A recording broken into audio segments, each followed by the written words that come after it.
Hello मेरे प्यारे viewers, कैसे हैं आप सभी लोग। आशा करती हूँ आप सभी लोग अच्छे होंगे। कहानी के लिए मेरे चैनल को सब्सक्राइब कीजिए, कहानी को लाइक और शेयर ज़रूर कीजिएगा और कहानी कैसी लगी प्लीज़ कमेंट बॉक्स में ज़रूर बताइएगा। कहानी को लेकर कोई भी राय या सुझाव हो वो भी कमेंट बॉक्स में ज़रूर दीजिएगा। तो शुरू करते हैं हम आज की अपनी कहानी। शाम के 7 बज चुके थे। अनामिका के कदम तेजी से घर की ओर बढ़ रहे थे। दिमाग में हजारों बातें घूम रही थीं। राजीव घर पहुंच चुके होंगे, बच्चे भूख से परेशान हो रहे होंगे, काम वाली भी आधा अधूरा काम करके जा चुकी होगी। तभी सड़क के शोरगुल को चीरती एक आवाज़ कानों में सुनाई दी। अनामिका पीछे मुड़कर देखा तो एक जाना पहचाना चेहरा हाफता हुआ उसकी तरफ बढ़ चला आ रहा था।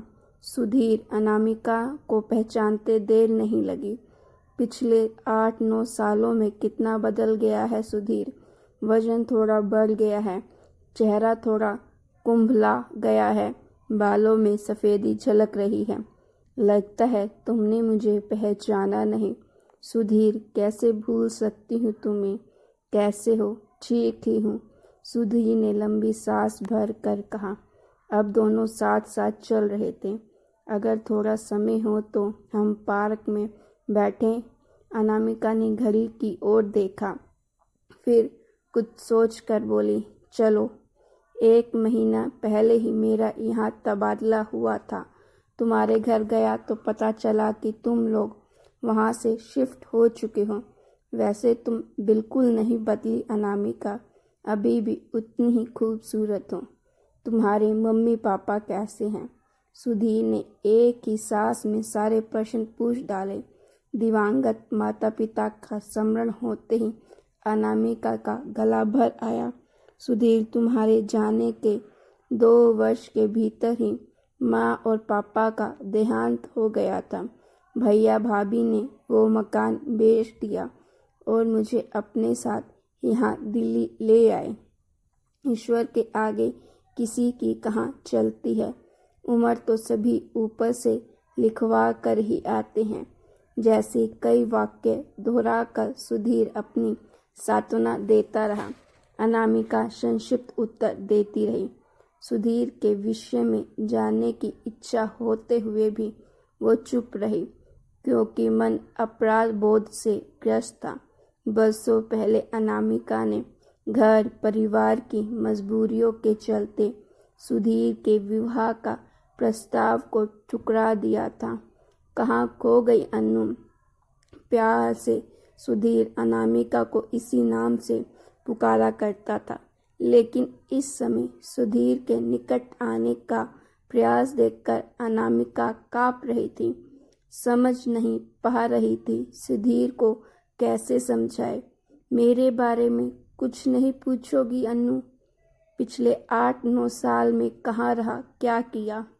सुधीर ने आगे बढ़कर अनामिका की कोमल हथेलियों को अपने हाथों में ले लिया था। तुम तो जानती हो मेरा हमेशा ही से ही ट्रांसफरेबल जॉब रहा है। यहाँ से वहाँ घूमता रहता हूँ। बस ये समझ लो घर के काम में निपुण हो गया हूँ। और फिर वो फीकी हंसी हंस दिया। तुमने विवाह क्यों नहीं किया। आखिर अनामिका ने अपना प्रश्न पूछ ही लिया। जहाँ तक मैं समझता हूँ विवाह तो मन, वचन और कर्म का मिलन है, और यह मिलन तो तुमसे बरसों पहले ही हो चुका था। सुधीर ने भावुक होकर अपनी बात कही तो अनामिका खुद को छुड़ाते हुए उठ खड़ी हो गई। अब चलना चाहिए, घर पर सब चिंता कर रहे होंगे। भैया भाभी से एक बार मिलवाओगी नहीं। सुधीर, इंसान सोचता कुछ है, होता कुछ है। पिछले 8 वर्षों में बहुत कुछ बदल गया है।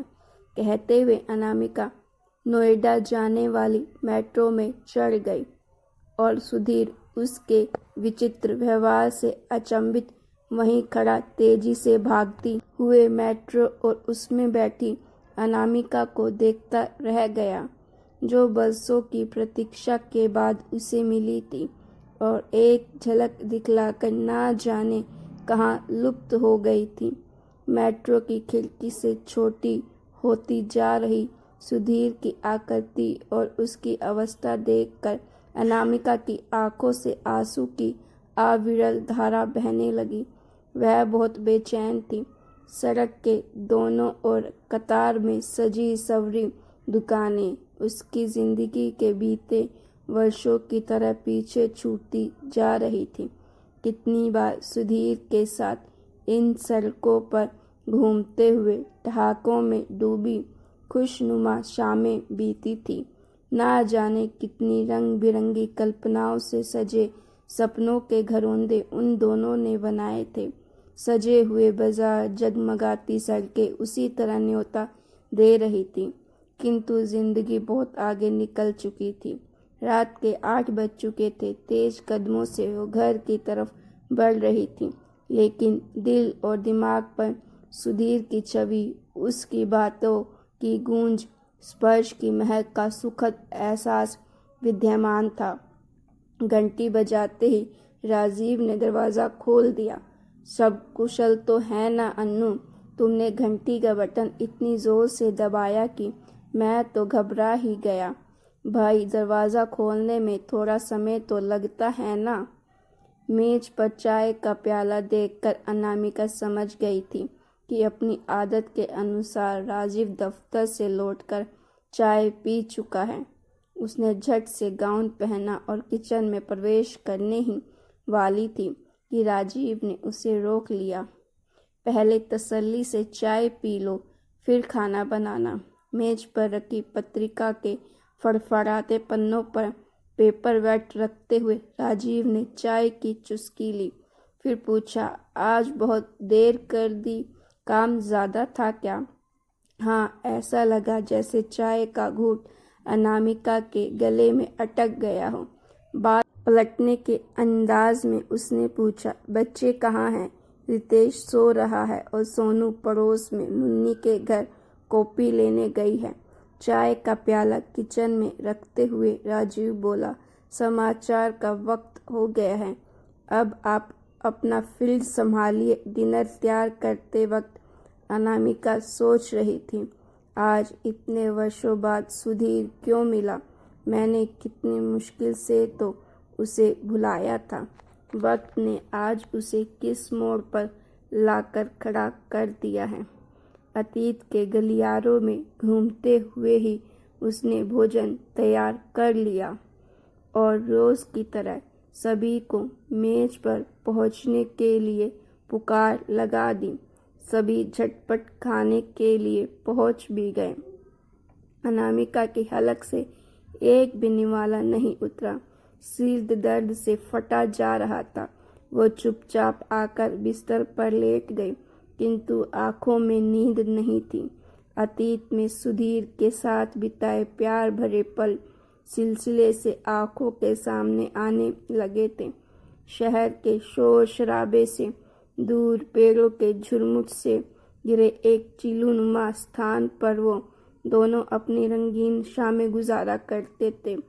सुधीर हमेशा कहता, अनामिका वो देखो, दूर पहाड़ियों के पीछे लाल सूर्य का गोला डूब रहा है और अपनी लालिमा से सारे आकाश को रंगीन कर रहा है। इस तरह मैं भी तुम्हारे साथ हमेशा हंसता मुस्कुराता देखना चाहता हूँ। सुधीर, मैं भी तुम्हें बहुत प्यार करती हूँ। कहते हुए अनामिका भी सुधीर की बाहों में सिमट जाती है। अनामिका, अनामिका, भाई सपने में किसे प्यार कर रही हो? मैं तो यहाँ हूँ तुम्हारे पास। राजीव ने प्यार से उसके माथे पर चुंबन अंकित करके कहा, ओ राजा, तुम आ गए। नींद में मैं तुम्हारे ही सपना देख रही थी। सुबह नींद से उठते ही दैनिक दिनचर्या के काम निपटाकर अनामिका ऑफिस के लिए निकल पड़ी। इसी दौरान सुधीर का ध्यान बार बार उसके मन मस्तिष्क पर छाया रहा। उसने जानबूझकर दूसरी बस पकड़ी और आवाजाही के लिए दूसरा रास्ता पकड़ लिया, किंतु मन अशांत था। हर महीने के दूसरे शनिवार को वो सब बच्चों के साथ घूमने के लिए जाया करते थे। इस बार भी जू का प्रोग्राम तय हुआ था। बच्चों के मनपसंद पकवान बने, मोबाइल पर गाने अपलोड हुए, साथ ही बैडमिंटन। सब सामान जुटाकर वो सभी जू पहुंच गए। टिकट खिड़की के पास ही किसी ने अनामिका को आवाज़ लगाई तो उसने पीछे मुड़कर देखा। सुधीर था। अनामिका के दिल की धड़कनें बढ़ गईं। राजीव भी जड़वत वहीं खड़ा हो गया और तेज तेज कदमों से अपनी ओर आते सुधीर को देखने लगा। अनामिका, तुम उस दिन अचानक कहाँ खो गई थी? सुधीर ने पूछा। उस दिन मैं ज़रा जल्दी में थी। आओ मैं तुम्हारा परिचय करवा दूँ। अब तक राजीव और सुधीर की आंखें एक दूसरे से टकरा चुकी थी। राजीव, ये सुधीर है, मेरे कॉलेज का दोस्त, और ये मेरे पति राजीव। कहते हुए अनामिका की आवाज़ गले में ही अटक गई। राजीव ने सुधीर की ओर हाथ बढ़ा दिया, किंतु सुधीर हैरानी से दोनों को देखता रहा और फिर बिना कुछ कहे ही वापस लौट गया। राजीव की बेचैनी और बढ़ गई।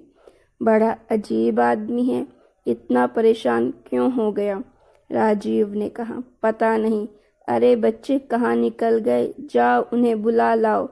राजीव बच्चों के पीछे भागा और अनामिका के डबडबाई नजरों से दूर जा चुके सुधीर के पीछे।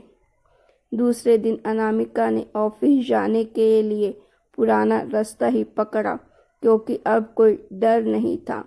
आशा के अनुरूप सुधीर चौराहे पर खड़ा पहले से ही उसकी प्रतीक्षा कर रहा था। दूर से ही उसे देख अनामिका ठिठक गई। वो पीछे मुड़ने ही वाली थी कि सुधीर उसका रास्ता रोककर खड़ा हो गया। नहीं अनामिका, मैं तुम्हें नहीं जाने दूंगा। सुधीर, हटो, कोई देख लेगा तो क्या सोचेगा? मैं शादीशुदा हूँ। हाँ, लेकिन तुम्हें मेरे सवालों का जवाब देना होगा। मुझ में क्या कमी थी? तुमने मेरे साथ विवाह करने से क्यों इनकार कर दिया?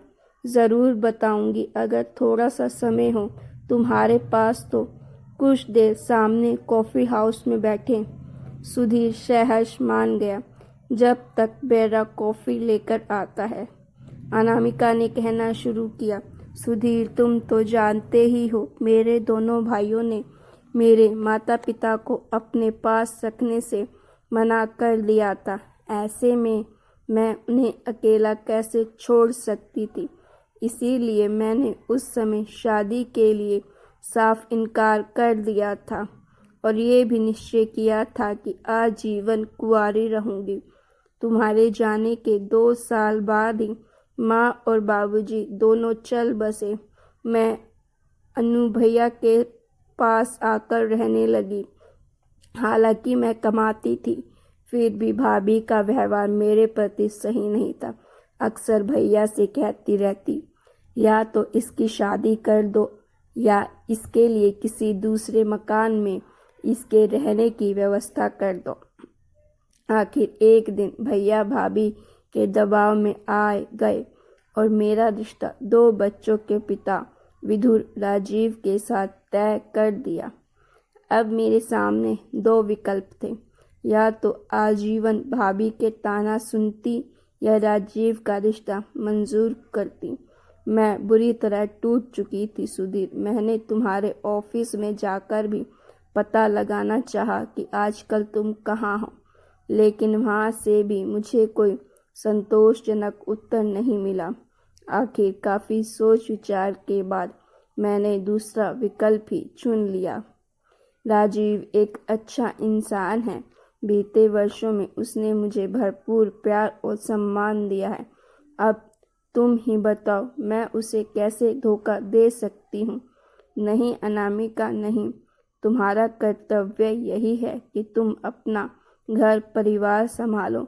मैं अपना तबादला किसी दूसरे शहर में करवा लूँगा और फिर कभी तुम्हारे जीवन में हस्तक्षेप नहीं करूँगा। कहते हुए सुधीर भीड़ में खो गया।